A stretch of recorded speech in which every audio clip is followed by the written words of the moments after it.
Kia ora, Nick, and welcome to the reflection on my second domain. I'll just get straight into it. This will be a maximum of 15 minutes long. Okay, so in domain 2, my first goal I set was about looking into the eye and doing a graphic for this and then video recording it.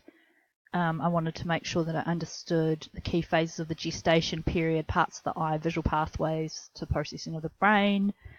Yeah, you can see why I've chosen it. It's written down there. So in terms of reflecting, I think that the goal and the artifact that I've made do relate quite well together. The things I found difficult was getting some information about the gestation period of the eye. I used the link in the chapter, but it was really hard for me to find anything else. I ended up getting something off a medical website, which was really, really tricky and specific, but that's why I haven't gone further than I think it was 6 weeks or 8 weeks, because time prohibited me. It was taking me ages. I think I spent like an hour and a half trying to find more stuff, and I thought, okay, just leave it. It's taking too much time.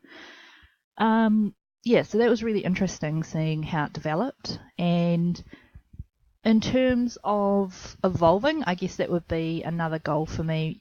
A goal for me could be to look into that further, like the rest of the gestation period, and then more into the early development of the eye.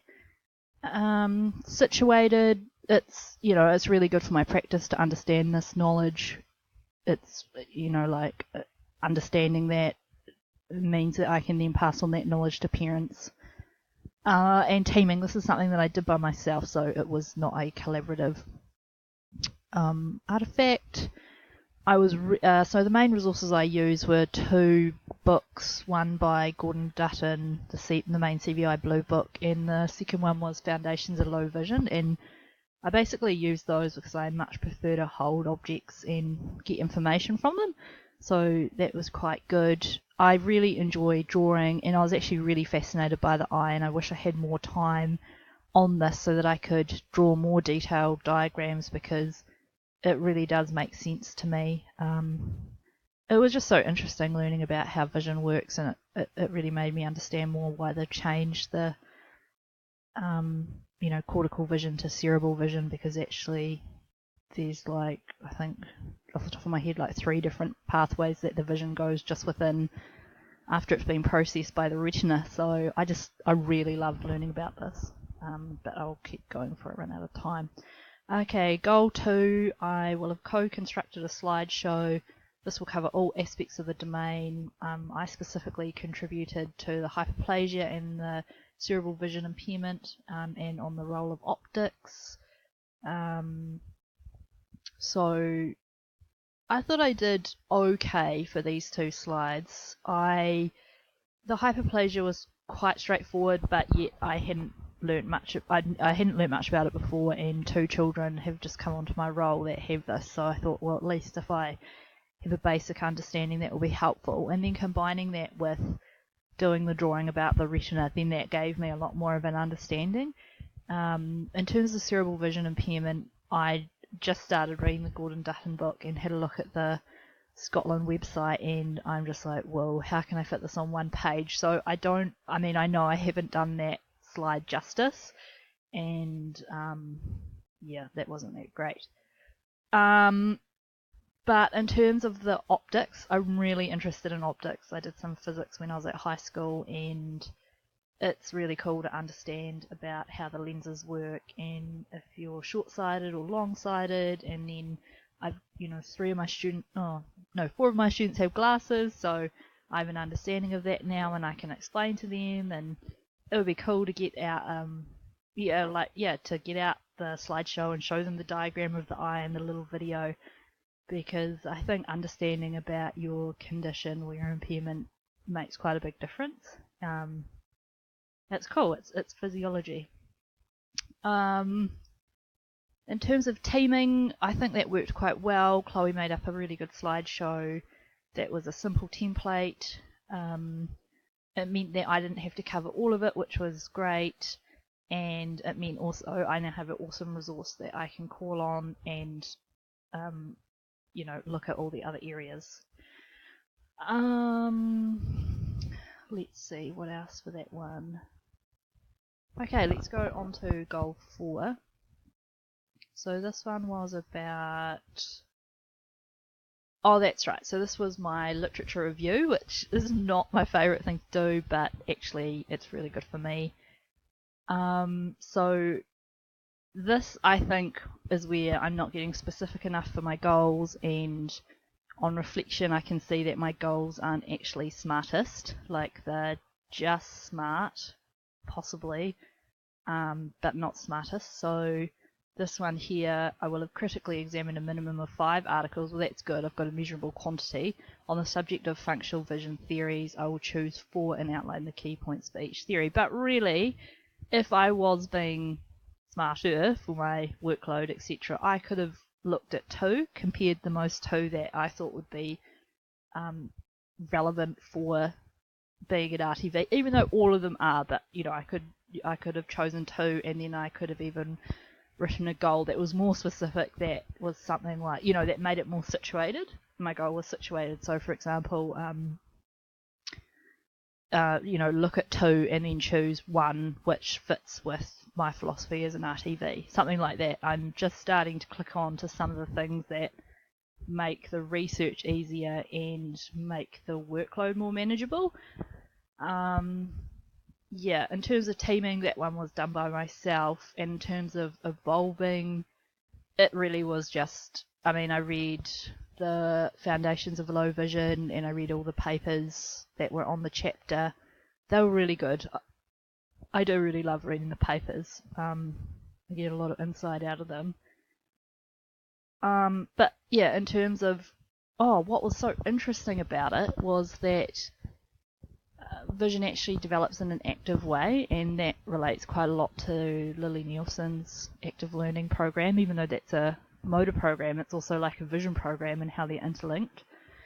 So I quite liked that because someone commented on a forum about a study that had been done with a kitten, 2 kittens, and how one was just passively in a box and the other one was actively walking around, and how the one that was walking around developed their vision more quickly. And I just find that fascinating and completely appropriate to my programs that I develop, because part of what I'm doing in Christchurch is I work in the preschool once a fortnight, and I love creating the program. So being able to say to the parents, hey, this is why we're doing this, because you don't have to say what paper, but you can say, look, this is really research based. Like, it's important that when we're using vision, that we're also using other parts of our body, and then that also relates into the next domain, which is like sensory, motor, and cognitive.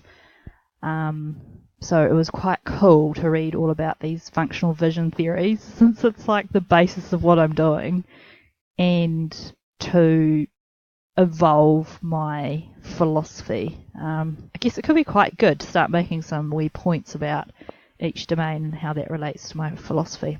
Okay, so number 5, I will have interpreted an iReport and posted it for discussion on the forum. Now, there's not really a greatly worded goal. I was just a little bit over it by the time I was doing that, so that is not a very good excuse. But yes, so it needs to be more specific, and anyway, that's okay. I can look at that later for my goal, my next set of domains. So in terms of the iReport, I read the chapter from Foundations of Low Vision. I think there was a video in the chapter that I looked at, and then I also got some advice from some senior teachers in Christchurch. It was really good answering Will's one in the forum, because I quite like the way he laid it out. He just laid out the information, then he explained it, and then I was able to look up what the conditions were if I didn't know them, or add in some interesting questions. So I decided to then lay out my own one like that, and the one that I used is kind of made up of about 2 or 3 different students that I have, and yeah, that's how I felt confident answering the questions. But in terms of reading iReports in general and at work, I still feel like I'm in my infancy in this area. But I guess, look, everyone's got to start somewhere, and it's important that I think the evolving goal for me would be that I continue to read iReports and continue to discuss them with senior colleagues, and also continue to do readings in this area, and probably look at, say, the machines that the ophthalmologists use to do the vision testing, and just get a little bit more understanding around that side of things in terms of ophthalmology language and vocabulary. So overall, I think overall, I think this was pretty good. This was a good domain for me. It was, the physiology, the function, eye conditions. Yeah, I think I did pretty well, and the other thing is that I didn't really have much knowledge on it, so I feel actually really grateful that I've had this time to learn it, because it is really foundational to the job, and those are some of the underlying, not really confidence issues, but it's so great when you know the answer and you don't have to go, I'll just find out from my senior colleague. It just feels really good to be able to say, actually, this is this condition and this is how it works in the eye, and these are some of the suggested practices for it. It's like I love being able to answer the question. So this has been good learning for me, and I'll leave it there. See you later.